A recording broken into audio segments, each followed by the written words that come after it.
Pouvez-vous vous présenter? Maïssa Michael Diouf, responsable APR à Fatick, membre de la Task Force républicaine.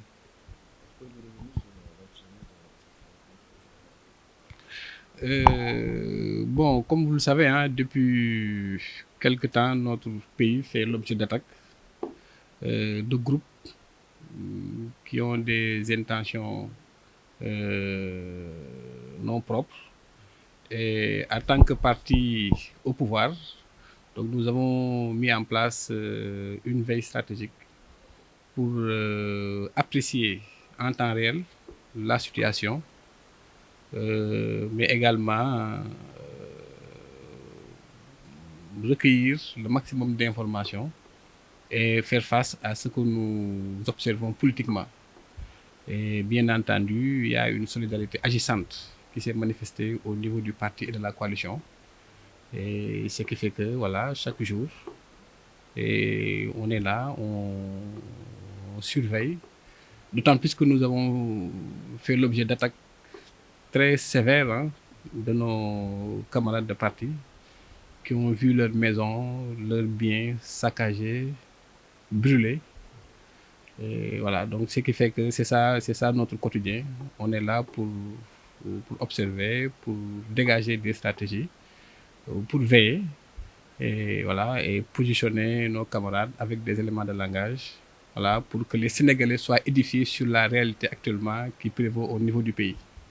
Pouvez-vous sur quelques mots sur les stratégies et sur les enjeux de discussion par rapport à cette rencontre? Bon, c'est pas une rencontre formelle d'aujourd'hui, hein. Je dis que actuellement c'est une pratique quotidienne. Voilà, chaque jour, voilà, du matin jusqu'au tard dans la nuit, nous sommes là pour apprécier la situation et bien entendu parler à nos camarades, positionner des camarades également au niveau des médias pour apporter le bon discours, le bon verbe à nos concitoyens. Voilà, donc c'est ce que nous faisons au quotidien. D'accord. Hier, on était à la conférence de presse de la police. Ils ont révélé quelques informations concernant les manifestations.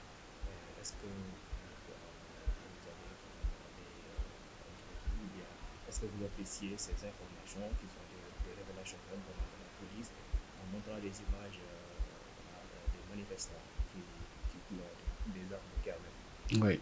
Bon, c'est triste comme situation. Nous avons un pays avec une tradition démocratique avérée, très soutenue.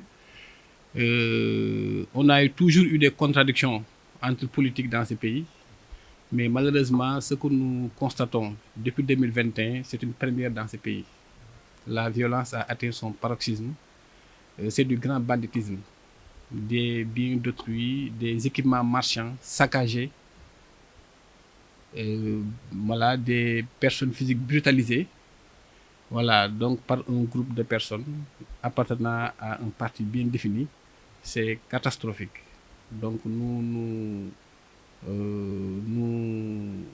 montrons en tout cas notre solidarité au peuple sénégalais et nous félicitons vivement le professionnalisme de nos forces de défense et de sécurité.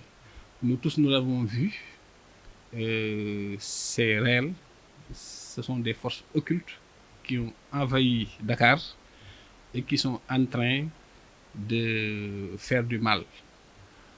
Heureusement que notre police, très connue par son professionnalisme, qu'il a dit hier, et voilà, le travail se poursuit.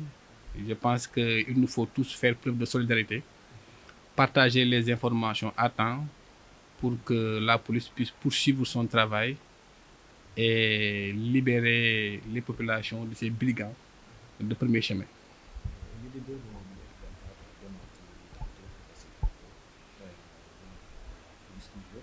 Est-ce que vous, en tant que leader aussi, est-ce que vous avez... Non, les forces, les leaders de F24, actuellement, ils sont dans le désarroi. Parce qu'en réalité, ils ont travaillé sur un programme ourdi pour faire mal. Malheureusement, nous tous, nous avons vu que le calme la sérénité, la vie reprennent progressivement à Dakar. Donc actuellement, ils sont dans le désarroi, ils sont en face de l'échec, ils sont dans la solitude. En ce qui nous concerne, ce qui nous préoccupe actuellement, c'est la reprise des activités, comme l'a annoncé hier la police nationale, soutenue par le Premier ministre. Nous sommes préoccupés par la reprise des activités économiques, les activités sociales, les activités sportives et culturelles. C'est ça qui nous préoccupe. Nous sommes là au quotidien pour travailler dans ce sens. Parce que nous avons hérité d'un pays de façon démocratique. Nous avons l'obligation de restaurer cet état de droit. Jamais dans ce pays, un groupe d'individus n'a accédé au pouvoir par la violence ou par les armes. Cette tradition démocratique, nous avons l'obligation de la maintenir. Et nous travaillons dans ce sens. Quelles sont aussi les stratégies pour être apaisé? La population demande la sortie du président de la République. Est-ce que vous avez déjà des stratégies pour peut-être apaiser la situation? Non, actuellement, l'État, à travers ses différents démembrements, est là. D'abord, si je ne m'abuse, le ministre de l'Intérieur a à deux reprises parlé aux populations, a rassuré les populations, accompagné bien entendu du porte-parole du gouvernement. La police hier également a donné les informations nécessaires sur la situation du pays, n'est-ce pas, sur l'accalmie observée et sur la nature des assaillants qui sont en face de nous. Donc je pense qu'actuellement, l'État fait son travail de la manière la plus professionnelle possible. Maintenant, le président, qui est le chef suprême des armées, a ouvert le dialogue national. Et dans ce cadre-là, les pourparlers et voilà, les contributions vont se poursuivre pour qu'ensemble, qu'on puisse, comme nous l'avons toujours fait dans le passé, à travers ces moments de concertation, retrouver des consensus forts pour que notre démocratie puisse avoir des lendemains meilleurs. Voilà, le dernier message, voilà, nous avons entendu le F24 nous taxer de, voilà, en tout cas nous imputer le recrutement de nervis. Voilà, je pense qu'actuellement ils sont dans le désarroi.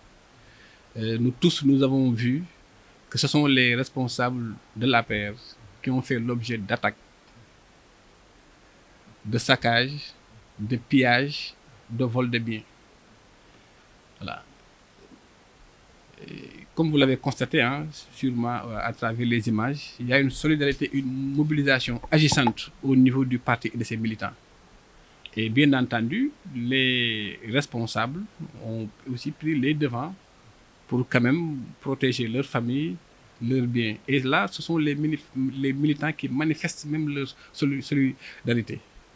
Voilà. Mais nous, en ce qui nous concerne, encore une fois de plus, ce qui nous préoccupe, c'est la reprise des activités, c'est que notre tradition démocratique puisse se poursuivre. Et que ce qu'on a constaté depuis ce matin à Dakar et durant le week-end, cette sérénité puisse se poursuivre et s'intensifier au grand bénéfice des populations. Mais vraiment, le désarroi qu'ils manifestent à travers ces accusations-là, vraiment, voilà, nous, on s'en débarrasse complètement les mains. Nous sommes orientés, stabilité, paix, reprise des activités économiques. Merci.